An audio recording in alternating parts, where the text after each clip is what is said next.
Good morning प्यारे बच्चों। आपके अपने यूट्यूब चैनल संस्कृत शिक्षा दीक्षा में एक बार फिर आप सभी का स्वागत है।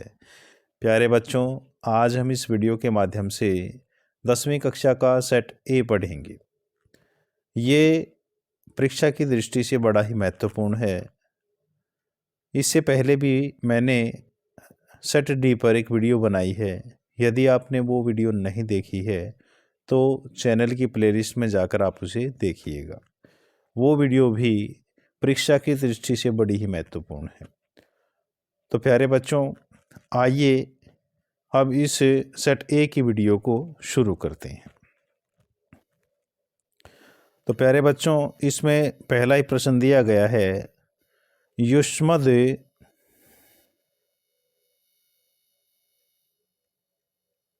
शब्दस्य द्वितीय एकवचने किम रूपम। युष्मद् शब्द है, द्वितीय विभक्ति एक वचन में पूछा है कि क्या रूप बनेगा। तो यहाँ है हमारा सही उत्तर त्वाम। देव शब्दस्य चतुर्थी विभक्ति एक वचने किम रूपम। देव शब्द है चतुर्थी विभक्ति और एक वचन में क्या रूप बनेगा। तो देव जो शब्द है हमारा, यह अकारांत शब्द है और इसमें हमारा जो चतुर्थी विभक्ति एक वचन है तो यहाँ देवाय शब्द बनेगा। बालिका शब्दस्य तृतीया विभक्ति बहुवचने किम रूपम। बालिका शब्द तृतीय विभक्ति बहुवचन में क्या रूप बनेगा। तो हमारा यह बनेगा बालिका भी। ये जो बालिका या दिया है ये यहाँ गलत दिया गया है। पा धातु लिट लकारस्य मध्यम पुरुष एक वचने किम रूपम। तो पा धातु है, लिट लकार है, मध्यम पुरुष एक वचन में पूछा कि क्या रूप बनेगा। तो यहाँ है हमारा पाश्यसी। पा धातु लोट लकारस्य मध्यम पुरुष बहुवचने किम रूपम। यहाँ भी पा धातु ली है, लोट लकार लिया है और मध्यम पुरुष बहुवचन लिया है, तो इसमें बनेगा हमारा पिबत। नी धातु लट लकारस्य प्रथम पुरुष एक वचने किम रूपम। नी धातु है, लट लकार है, प्रथम पुरुष एक वचन है, तो हमारा नैति बनेगा। सह उपपद योगे का विभक्ति। सह इस उपपद के योग में कौन सी विभक्ति होती है। तो सूत्र है सह साकम सार्धम समम अलम वसट योगाच्च। इन सब के योग में तीसरी विभक्ति का प्रयोग करते हैं, इसलिए जो सह शब्द है यह सह शब्द भी उसी सूत्र से लिया गया है, इसलिए यहाँ भी तृतीय विभक्ति का प्रयोग किया गया है।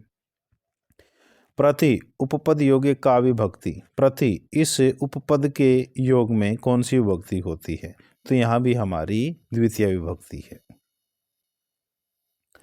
अलम उपपद योगे का विभक्ति। अलम इस उपपद के योग में कौन सी विभक्ति है। तो इसमें है हमारी तृतीय विभक्ति। अव्यपदेन रिक्त स्थानम पूर्यते। अव्यपदों से रिक्त स्थानों को भरिए। तो प्राकृतिक वातावरणे क्षणम संचरणम खालिस्तान लाभदायकम भवति। तो यहाँ आएगा हमारा अपि। प्राकृतिक वातावरण में थोड़ी देर भी घूमना हमारे स्वास्थ्य के लिए लाभदायक होता है, इसलिए यहाँ अपि का प्रयोग किया है। यत्र हरितिमा खालिस्तान शुचि पर्यावरणम। जहाँ हरियाली होती है वहाँ, तत्र अर्थात वहाँ, शुचि पर्यावरणम शुद्ध वातावरण होता है, तो यहाँ आएगा हमारा तत्र।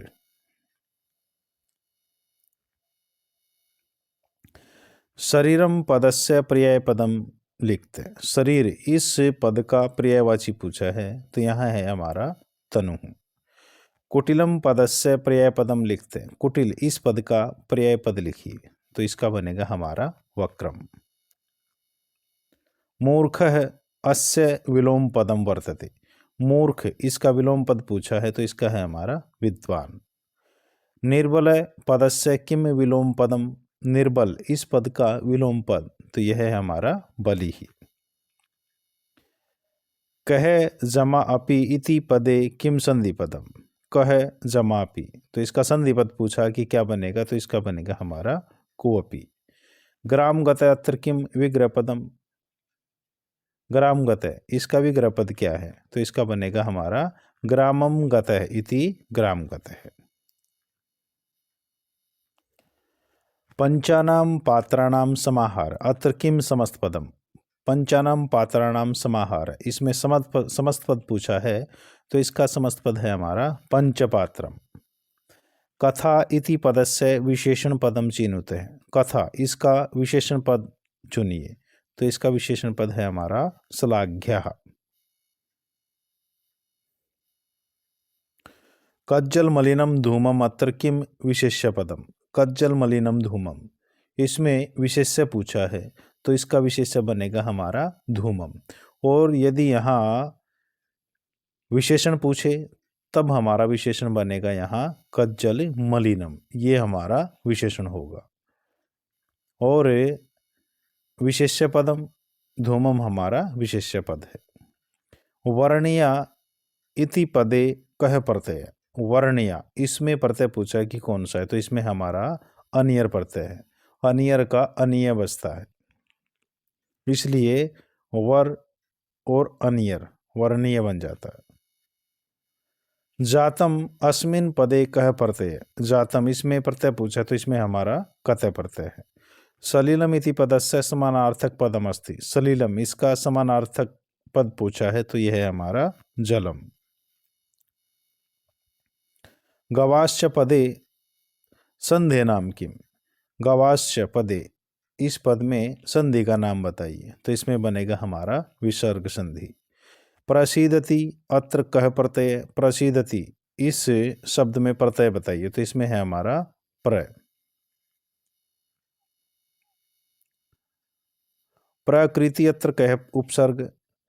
प्रकृति, इसमें उपसर्ग पूछा है तो यह है हमारा प्र। न अस्ति अत्र किम संधि पदम। न अस्ति, इसमें संधि पद पूछा है कि संधि पद क्या बनेगा तो यहाँ बनेगा हमारा नास्ति। और यह हमारा दीर्घ संधि का एक उदाहरण है।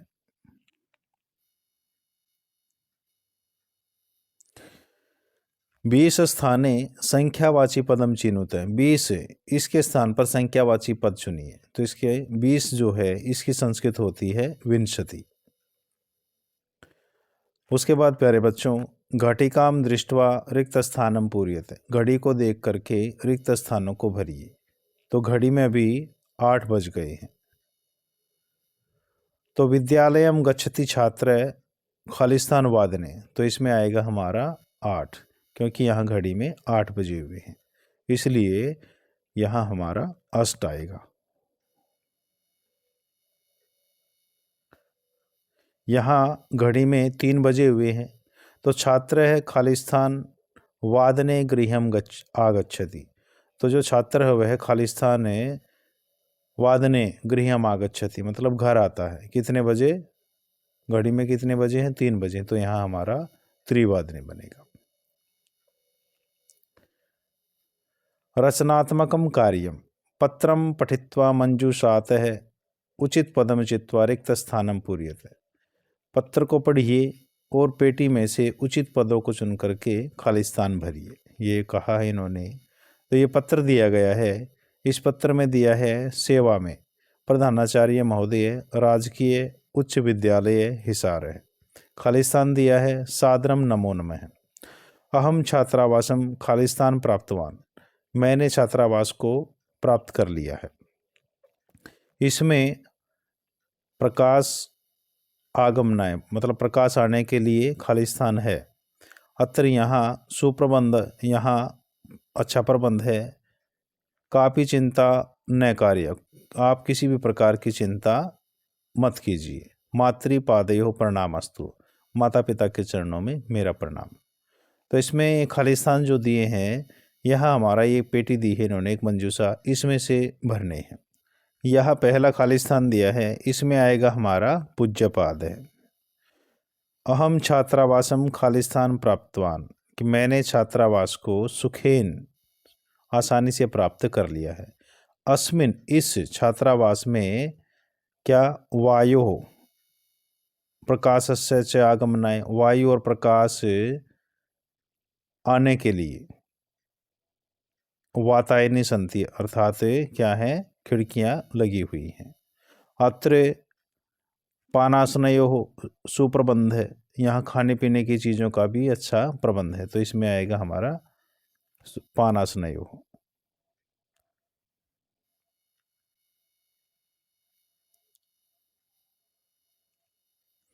उसके बाद प्यारे बच्चों, चित्रम दृष्ट्वा मंजूषातः उचित पदम चित्वा वाक्येषु रिक्त स्थानम पूर्यते।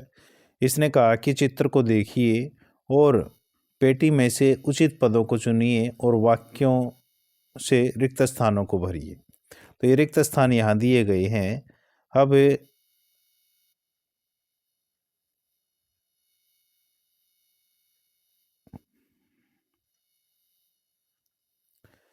पहला ही इसमें दिया है, अस्मिन चित्रे खालिस्तान दर्शित है। इस चित्र में क्या दिखाई दे रहा है? तो इस चित्र में जो कुआं है वो दिखाई दे रहा है, तो कूप है।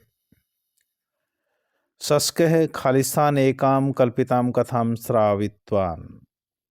तो शस्क है, शशक ने किसको? सिंघम, शेर को, एक कल्पिताम, कल्पित कथा को सुनाया। शस्क है, सिंह है, खालिस्तान समीपम नीतवान। जो शशक था अर्थात जो खरगोश था वह किसको? शेर को कूपस्य समीपम, कुएं के पास नीतवान ले गया। कूपस्य जले सिंह है, खालिस्तान पश्चात। कूपस्य जले, कूपस्य जले सिंह स्वप्रतिबिंबम अपश्यत, उसने अपनी परछाई को देखा। क्रोधेन सिंह आत्मानम खालिस्तान अक्षिपत, अर्थात क्रोध से सिंह ने अपने आप को कुएं में फेंक दिया, अर्थात वो कुएं में छलांग लगा गया। प्यारे बच्चों, आशा करता हूँ कि सेट ए की वीडियो आप अच्छी तरीके से समझ गए हैं और वार्षिक परीक्षा के लिए यह वीडियो आपके लिए बहुत ही लाभदायक रहेगी। इसी आशा और विश्वास के साथ नमस्कार।